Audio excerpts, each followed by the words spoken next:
Good morning everyone, this is Sandhya and welcome back to the channel. Today is Thursday 19th of March and in this video, we'll quickly cover the market recap, key global and domestic updates, sector performance and important levels to watch.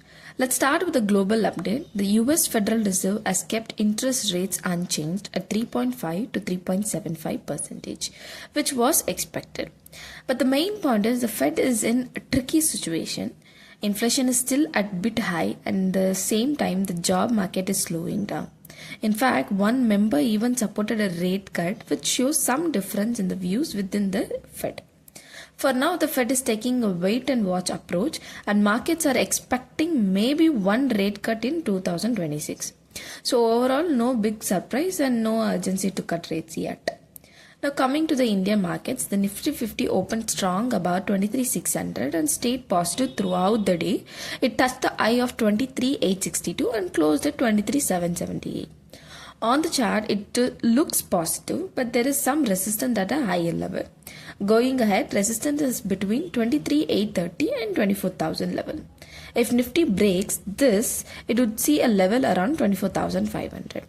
On the downside, support is at 23,650, then 23,500, followed by 23,000 and 22,800 level. Now looking at the Bank Nifty, it also supported the rally and closed at 55,326, up above 0.82%. It is also showing positive trend but with some volatility. Resistance is around 55,600 to 55,700. If this breaks, we can see 56,000 to 56,300 levels. Support is placed between 55,000 and 54,500 level. Overall, this was the third consecutive day of gains for the Indian markets, mainly supported by a strong recovery in IT stocks and positive global cues as oil price eased. The IT index gained around 2.8% after a recent fall, and auto stock also performed well, rising nearly 6% this week.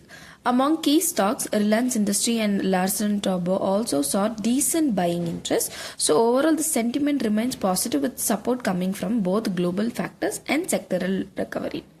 Looking at the institutional activity, FII continued to sell and offload equities worth of 2,714 crore, while DIA stepped in strong and bought shares worth of 3,255 crores.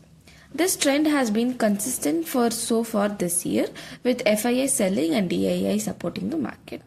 I've also shared the top gainers and losers for the day for your reference. To quickly sum it up, the Fed has kept rates unchanged and is in wait and watch mode. Markets remain strong with Nifty near 23,800 and Bank Nifty above 55,300. IT and auto stocks led the rally and DII continued to support the market despite the FII selling. That's all for today. This video is only for educational purposes as I am not a SEBI registered advisor. Please do not make any investment decision based on this content. If you found this video useful, do subscribe to the channel and leave a comment. Thank you for watching and I'll see you in the next video.